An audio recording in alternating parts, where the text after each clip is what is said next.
Hello everyone, good morning, Radhe Radhe. स्वागत है आपका आनंद परमार क्लासेस पर। आज हम डिस्कस करेंगे 15 मई से रिलेटेड करंट अफेयर्स के बारे में और उनसे बनने वाले महत्वपूर्ण फैक्ट के बारे में।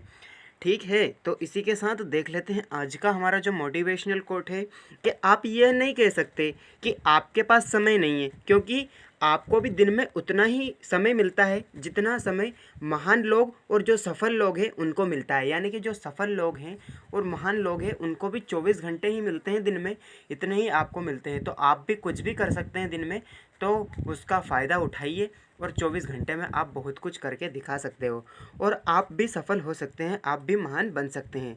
आदमी अपने कार्यों से महान बनता है, तो आपको अपने कार्य सही रखने हैं। ठीक है, तो इसी के साथ देख लेते हैं आज हो चुकी है 15 मई और 15 मई के बहुत जो है कि इम्पोर्टेंट, जैसे कि हम बात कर लेते हैं 15 मई को क्या क्या हुआ। तो 1940 को जो रिचर्ड और मॉरिस मैकडोनल्ड्स है, ये दोनों भाइयों ने कैलिफोर्निया में एक जो है कि छोटा सा रेस्टोरेंट खोला था, जो कि दुनिया की सबसे बड़ी चेन बनकर उभरा है। जैसे कि 119 देशों में 35,000 आउटलेट्स हैं इसके मैकडोनल्ड्स, जैसे कि आपने देखा ही होगा। इसके अलावा 1907 में जो शहीद ए आजम के साथ में जो सुखदेव राजगुरु, इन तीनों को साथ में फांसी दी गई थी, तो उनके साथ जो राजगुरु थे उनको यानी कि सुखदेव थे, उनका जन्म हुआ था। ठीक है, 1907 को, 15 मई 1907 को। इसी के साथ 1857 में जो ब्रिटेन सप्लाई मंत्रालय ने घोषणा की थी कि प्रशांत महासागर में श्रृंखलाबद्ध परीक्षणों के अंतर्गत पहले हाइड्रोजन बम का परीक्षण किया जाएगा। 15 मई 1974 के दिन ही एक स्कूल में बंधक बनाई गई किशोरियों की 16 किशोरियों की मौत हो गई थी, जिसमें 3 फिलिस्तीनी भी मारे गए थे। ठीक है, 1935 में मास्को ट्रेन में, जो कि यानी कि मास्को मेट्रो में, ये लोगों के लिए खोला गया था। इसके अलावा 1958 में सोवियत संघ ने स्पुतनिक 3 लॉन्च किया था। इसी के साथ स्पुतनिक वी जैसे कि कोरोना की वैक्सीन है, रसिया के द्वारा विकसित की गई। तो सोवियत रूस ने स्पुतनिक 3 भी 15 मई 1958 को लॉन्च किया था। 15 मई 1967 के दिन बॉलीवुड की जो अकादरा यानी कि माधुरी दीक्षित है, उनका जन्म हुआ था। 1925 15 मई 1925 को जो है कि पहला अरेबिक कम्युनिस्ट न्यूज़पेपर शुरू हुआ था। ठीक है, तो इसी के साथ देख लेते हैं आज का हमारा पहला प्रश्न। अफ्रीकी गणराज्य में किसे भारत के अगले राजदूत के रूप में नियुक्त किया गया है? तो रामकरण वर्मा ऑप्शन हमारा इसमें सही हो जाएगा, ऑप्शन सी। जो रामकरण वर्मा है उनको जो है कि अफ्रीकी गणराज्य के रूप में भारत के अगले राजदूत के रूप में नियुक्त किए गए हैं। इसके अलावा कुछ इंपॉर्टेंट बात कर लेते हैं, जैसे मोरक्को के लिए जो राजदूत है भारत के, वो राजेश वैष्णव है। ऑस्ट्रेलिया के लिए मनप्रीत वोहरा है। एग्जाम में पूछे जाते हैं जो राजदूत होते हैं उनको। तो डेनमार्क के जो राजदूत है, यानी कि डेनमार्क में जो राजदूत है भारत के, वो है पूजा कपूर। बांग्लादेश में जो है वो है विक्रम दुरईस्वामी, और इसको कितनी ही बार पूछा जा चुका है, यानी कि अपॉइंटेड हुए हैं ये जब से इनको पूछा जा चुका है, बांग्लादेश के विक्रम दुरईस्वामी जो है। पुर्तगाल में जो भारत के राजदूत हैं वो मनीष चौहान है। ठीक है, इसके अलावा अब जो अफ्रीकी गणराज्य के नए अगले राजदूत होंगे रामकरण वर्मा, तो इनके बारे में हम जान लेंगे। जैसे कि ये रामकरण वर्मा के रूप में इनको नियुक्त किया गया है, यानी कि अगले अफ्रीकी गणराज्य में ये नियुक्त किए जाएंगे। रामकरण वर्मा को अफ्रीकी गणराज्य में वर्तमान भारत के राजदूत विकास अवस्थी की जगह लेंगे। किसकी? विकास अवस्थी की। इसके अलावा जो अफ्रीकी गणराज्य है उसकी राजधानी बेंगुई है और अफ्रीकी गणराज्य की मुद्रा फ्रैंक है। इसी के साथ देख लेते हैं आज का हमारा दूसरा प्रश्न। किस भारतीय विशेषज्ञ में विश्व खाद्य पुरस्कार 2021 जीता है?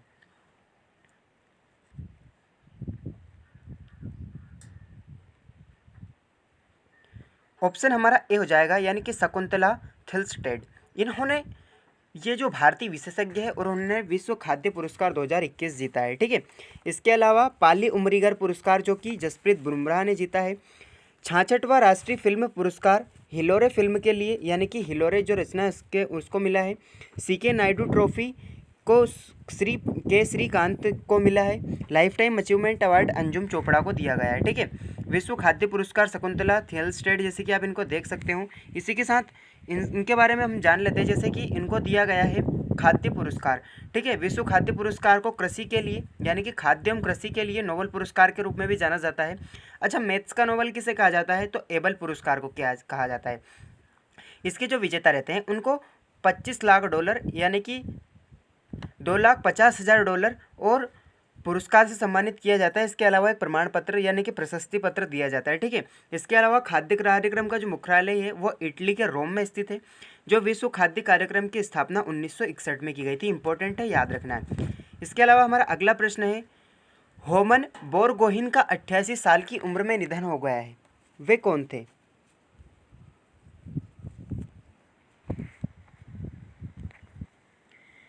तो ये पत्रकार है, ठीक है। ऑप्शन बी हमारा हो जाएगा पत्रकार, जैसे कि आप इनको देख सकते हो, ठीक है। इनका निधन हो चुका है और ये आसाम राज्य से बिलोंग करते हैं, ठीक है। आसाम की बात की गई है। आसाम के जो सीएम है हेमंत विश्व शर्मा है, यहाँ के गवर्नर जगदीश मुखी है, यहाँ के हाई कोर्ट के चीफ जस्टिस है सुधांशु धूलिया। लोकसभा में 14 सीटें हैं, राज्यसभा में 7 सीटें हैं, विधानसभा में कुल 126 सीटें हैं। इसके अलावा हम बात कर लेते हैं, इनको जो है कि असमिया भाषा के लिए मिला है, आसाम के बिलोंग करते हैं। ये वर्तमान जो बोरगोहिन वर्तमान में जो असमिया दैनिक नियोमिया वार्ता के प्रमुख संपादक के रूप में कार्य करते हैं और इनको असम साहित्य सभा के अध्यक्ष के रूप में भी चुना जा चुका है। इनका जो एक उपन्यास है 1978 में इन्होंने लिखा था, पिता पुत्र के लिए जो साहित्य अकादमी पुरस्कार से भी इन्हें सम्मानित किया गया है। पिता पुत्र इनका एक उपन्यास है। इसी के साथ अगला हमारा प्रश्न है, भारत पेट्रोलियम कॉरपोरेशन लिमिटेड के अध्यक्ष एवं प्रबंध निदेशक के रूप में किसको नियुक्त किया गया है? तो ऑप्शन हमारा इसमें ए हो जाएगा, यानी कि अरुण कुमार सिन्हा को। जो अरुण कुमार सिन्हा हैं, इनको भारत पेट्रोलियम कॉरपोरेशन लिमिटेड के अध्यक्ष और एमडी के रूप में नियुक्त किया गया है। तो इनसे रिलेटेड बातें हम जान लेते हैं। पहली बात तो कि ये बीपीसीएल के अध्यक्ष और प्रबंध निदेशक के रूप में इनको चुना है और ये वर्तमान में भारत पेट्रोलियम लिमिटेड इसके निदेशक का अतिरिक्त प्रभार संभाल लेंगे। और जो भारत पेट्रोलियम कॉरपोरेशन लिमिटेड का मुख्यालय मुंबई में है और इसकी स्थापना 1952 में की गई थी, ठीक है। इसके अलावा कुछ इंपॉर्टेंट हम बात कर लेते हैं नियुक्तियां, जैसे फिक्की के अध्यक्ष उदय शंकर हैं, CII यानी कि भारतीय प्रतिभूति विनिमय बोर्ड, इसके अलावा जो CII है इसके अध्यक्ष उदय कोटक है, BSE के अध्यक्ष आशीष कुमार चौहान है, LIC के अध्यक्ष MR कुमार है, ठीक है। इसके अलावा HDFC बैंक ने वर्ष 2022 के लिए भारत की GDP कितने प्रतिशत रहने का अनुमान लगाया है? तो भाई लोग कितने परसेंट रहने का लगाया अनुमान इसने? ऑप्शन हमारा डी हो जाएगा 10%। इसने 10% रहने का अनुमान लगाया है। अब इसने 10% का तो अनुमान लगाया है। इसके अलावा जो HDFC बैंक है 7वीं बार मोस्ट वैल्यूएबल बैंक का इसने खिताब जीता है। इसके अलावा पहले 2021 के लिए देश की GDP 11.5 रहने का अनुमान लगाया था, लेकिन वर्तमान समय में स्थिति को देखकर 10% रहने का अनुमान इसने लगा दिया, वापस से कम कर दिया है, ठीक है। इसके अलावा HDFC का मुख्यालय महाराष्ट्र के मुंबई में है। HDFC बैंक के MD और CEO कौन है? तो शशिधर जगदीशन है। इसके अलावा SBI के अध्यक्ष दिनेश खारा है। बैंक ऑफ इंडिया के अध्यक्ष यानी कि CEO यानी कि MD और CEO अतनु कुमार दास है। सेंट्रल बैंक ऑफ इंडिया के जो CEO है माथम वेंकट रामन है, यानी कि मातम वेंकट राव। और PNB के जो CEO है वो मल्लिकार्जुन राव है। इंपॉर्टेंट है, सभी याद रखना है। अगला प्रश्न है, अनूप भट्टाचार्य का निधन हो गया है, ये एक प्रसिद्ध क्या थे? तो ये थे एक कवि। क्या थे? कवि, यानी कि संगीतज्ञ थे, एक प्रकार के कवि थे, गाते थे, हंसते थे, रोते थे, मुस्कुराते थे और एक दिन चले गए। सॉरी, तो ये कवि थे, ठीक है। तो इनकी तरह ही मुस्कुराना है, ज़िंदगी के मज़े लेना है और आगे बढ़ते जाना है, ठीक है। तो अनूप भट्टाचार्य का निधन हो चुका है। इनसे रिलेटेड बातें हम जान लेंगे, जैसे कि ये स्वतंत्रता सेनानी बंगाल के संगीतकार हैं और अनूप भट्टाचार्य जो कि संगीत शिल्पी के लिए एक संपादक सदस्य भी रह चुके हैं। और इनके जो प्रमुख गीत जैसे तीर हारा, ए ढेऊ रे सागर, ये सब याद रखने की ज़रूरत नहीं है, बट इम्पोर्टेंट है। इन्होंने बहुत ही मेहनत करके लिखा है, जैसे कि हम डेली छोटी छोटी मेहनतें करके लिखते हैं, तो इन्होंने भी छोटी छोटी मेहनत की और एक दिन बड़े बड़े गीत लिखे हैं, एक एक लाइनें करके एक पूरा गीत बनाया है। उसी तरह से आप भी कर सकते हो, ठीक है। तो वर्तमान समय ऐसा ही चल रहा है, आपको थोड़ा थोड़ा करके सीखना है और थोड़ा थोड़ा करके ही आगे बढ़ते जाना है, ठीक है। इसके अलावा ग्रैमी अवार्ड होता है जो संगीत का अवार्ड होता है, मैथ्स का नोबल एवल पुरस्कार को कहा जाता है। इसके अलावा हम जान लेते हैं, जैसे इनकी तो ये हो गई रचनाएं, इनकी रचनाएं कोई इंपॉर्टेंट नहीं है, कुछ इंपॉर्टेंट रचनाओं के बारे में बात कर लेंगे। जैसे एडवांटेज इंडिया, तो ये अनिंद्य दत्ता की रचना है। The little book of encouragement, ये किसकी है? दलाई लामा। आपके लिए क्वेश्चन है कि दलाई लामा कौन थे, किस देश से आए थे और भारत में कब आए थे? याद रखना, कमेंट सेक्शन में इसका आंसर बताना है आपको। इसके अलावा संसद में हिमालय, ये रमेश पोखरियाल निशंक की रचना है, संसद में हिमालय। हमारा अगला प्रश्न है, किस देश में अगले गूगल पे यूजर्स को भारत सिंगापुर में पैसे ट्रांसफ़र करने की मंजूरी दे दी है? तो इसका जो राइट आंसर आएगा ऑप्शन सी, यूएसए, यानी कि अमेरिका।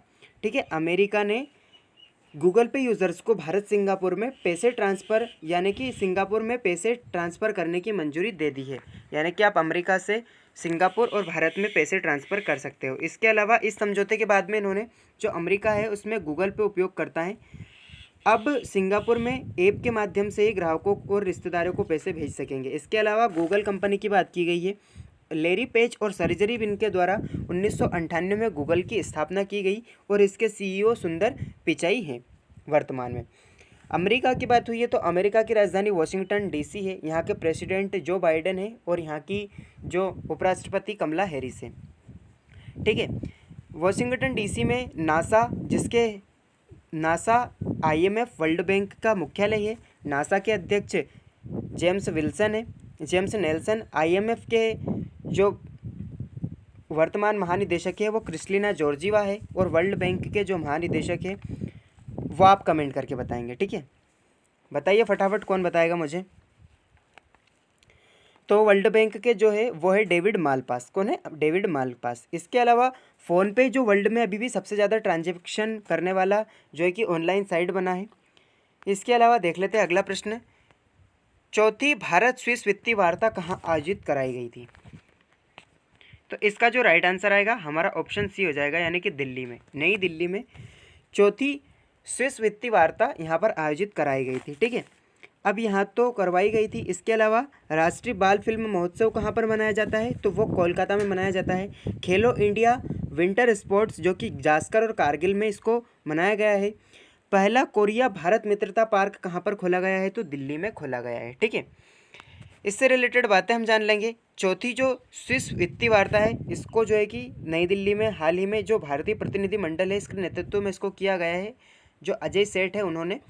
इसके अलावा स्विस पक्ष में जो डेनियला स्टफेल ने अपनी प्रतिनिधि मंडल का नेतृत्व करके इस वार्ता का मुख्य उद्देश्य यानी कि राष्ट्रीय निवेश और अवसंरचना कोष फिनटेक इसके पहलुओं पर सहयोग करना सीखा है। इसके अलावा स्विट्ज़रलैंड यानी कि स्विस और भारत की बात की गई है तो स्विट्ज़रलैंड की राजधानी बर्न है और यहाँ की जो मुद्रा है वो स्विस फ्रैंक है।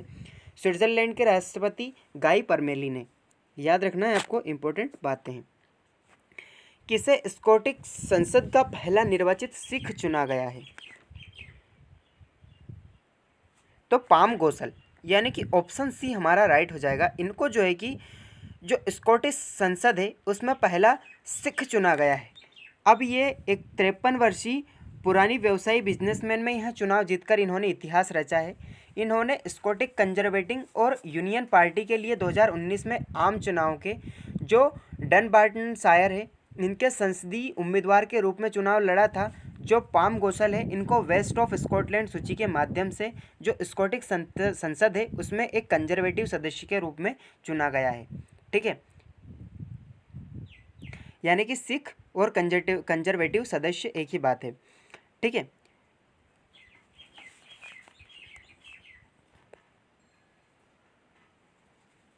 इसके अलावा आईएमएफ के अर्थशास्त्री गीता गोपीनाथन को चुना गया है।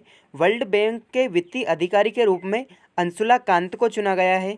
पाकिस्तान की पहली महिला कैप्टन यानी कि लेफ्टिनेंट जनरल निगार जौहर बनी है। न्यूजीलैंड की प्रथम लेडीज यानी कि महिला पीएम जेसिका अर्डन बनी है और ओएलएक्स ऑटोज के सीईओ गौतम ठाकुर बने हैं। याद रखना इंपॉर्टेंट बातें। उपभोक्ता मूल्य सूचकांक के अनुसार अप्रैल 2021 तक मुद्रास्फीति दर कितने प्रतिशत रही है? तो 4.29।